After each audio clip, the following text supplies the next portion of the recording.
The Billionaire and His Silent Girl. Thomas Wainwright built his empire from nothing. From a small-town mechanic's son to the CEO of a global tech conglomerate, he was the American dream. But none of his millions could heal the single wound that mattered, the silence of his little girl. Emily was 6 when tragedy struck.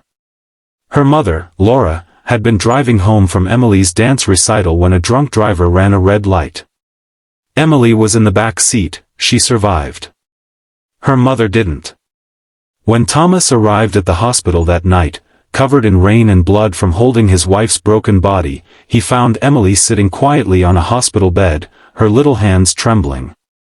She looked up at him, and said nothing. Not a cry. Not a word. Just silence. Days turned into weeks. Then months. Then years. Doctors diagnosed her with selective mutism brought on by trauma. Others thought it was neurological. Some said she'd never speak again. Thomas refused to believe it. He built a private therapy wing in his mansion in Connecticut. He brought in specialists from Europe, experimental therapists from Japan, even a speech neural interface from Silicon Valley. He paid them fortunes, and still, Emily sat by the window, watching the world but never touching it. Her only comfort was a small stuffed bear named Buttons, the one toy she had in the car that night. She clung to it everywhere. Every morning, Thomas would sit beside her bed, touch her hand, and whisper, "I'd trade every dollar I have, just to hear you say one word, sweetie." But Emily would only look at him with those same glassy, blue eyes. One day, after yet another failed therapy session, Thomas broke down. He threw a vase against the wall, collapsing on the floor, his sobs echoing through the empty hall of his mansion. He felt like he was being punished, not for what he did, but for what he couldn't do. The world saw him as powerful. But inside, Thomas Wainwright was the loneliest man alive. 6 years later. Emily, now 12, was hospitalized again after collapsing from stress during a therapy test. The hospital, Riverside Medical Center, had been briefed about her condition. Her room was quiet, filled with light toys, soft music, and paintings. Thomas visited daily, always arriving in his tailored suits, face lined with exhaustion but determination. Doctors rotated in and out. Some spoke gently, some tried stimulus therapy, some even brought therapy dogs. But Emily didn't react. And then, came Sam Carter. Sam wasn't a doctor. He wasn't even part of the medical team. He was a street cleaner, the guy who mopped the hospital floors, cleaned the windows, and emptied the trash bins.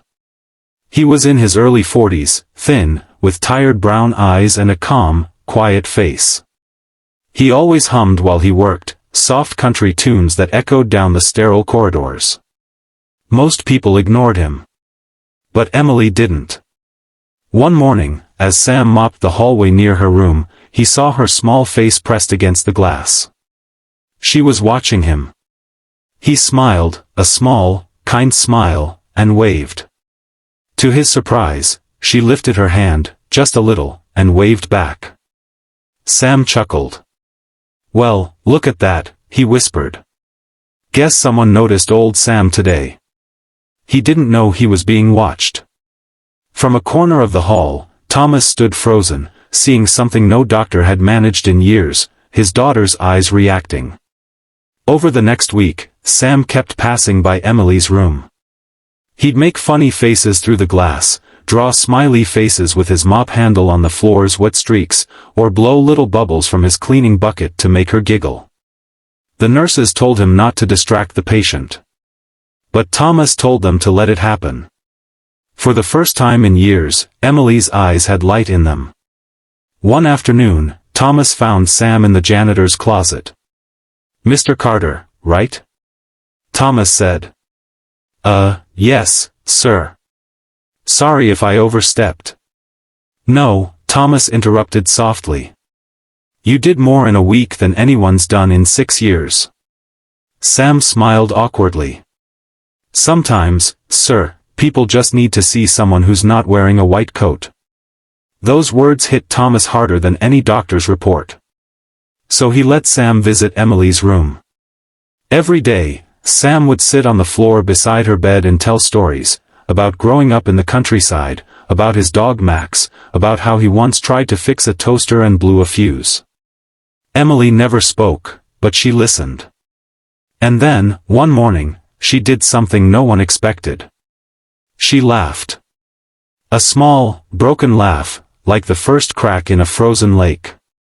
Thomas dropped his coffee cup when he heard it. Nurses came running. And there she was, smiling at Sam, hugging her bear tightly. Sam looked up, tears in his eyes. "That's a sound worth all the gold in the world," he whispered. But what happened next, no one could have predicted. The next day, Sam didn't show up. Hospital staff said he'd called in sick. Emily grew restless. She wouldn't eat. Wouldn't sleep. Her anxiety spiked. Doctors worried she'd regress. Thomas, panicked, ordered his staff to find Sam. When they did, the truth shattered him. The voice of kindness. Sam Carter didn't live far, just across the city in a rundown apartment complex. When Thomas's driver arrived, Sam was being taken away in an ambulance. He had collapsed at work the day before, his lungs failing. The hospital report said he'd been living with untreated lung disease for years, unable to afford proper medication. He'd been working 2 jobs just to pay rent. When Thomas arrived at the ward, Sam was hooked to oxygen, pale but smiling faintly. "You didn't have to come, sir," Sam said through shallow breaths. "You saved my daughter," Thomas whispered.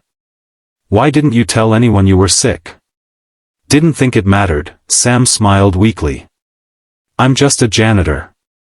Those words broke Thomas. "You're not just anything," he said. "You gave her something no one else could." Sam chuckled softly. "She doesn't need doctors, Mr. Wainwright. She needs someone who listens." Thomas stayed by his side that night. He ordered his personal doctors to treat Sam, offered to cover all his expenses, but Sam refused. "Use it for her," he said. "Just, tell her I said she's brave." The next morning, Sam's bed was empty. He had passed quietly in his sleep. Thomas stood by the window of the ward, tears streaming down his face. He had all the money in the world, but the man who gave his daughter her voice had died with nothing. He went home broken. Emily saw the look on his face and seemed to understand. She walked to him, holding buttons.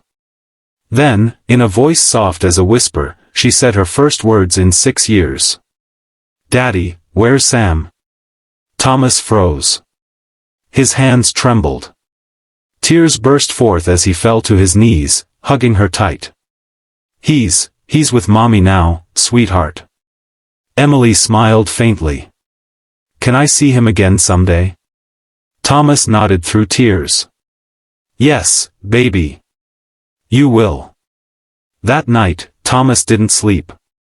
Instead, he made a call.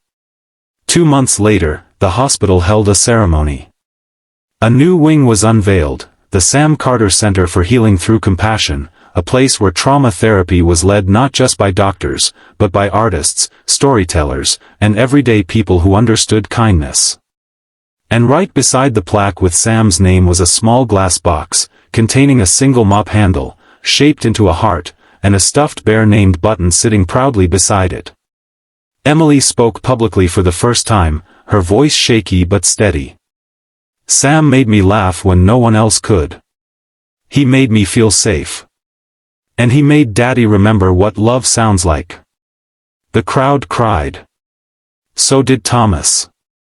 As the camera pans out, the sun rises over the hospital, a symbol of hope reborn through the simplest act of compassion. Broken Heart Epilogue/Message. Sometimes, healing doesn't come from money, medicine, or machines. It comes from a simple, human touch, a smile, a story, a friend who listens. Thomas Wainwright learned that the richest people aren't those with wealth. They're the ones who share warmth.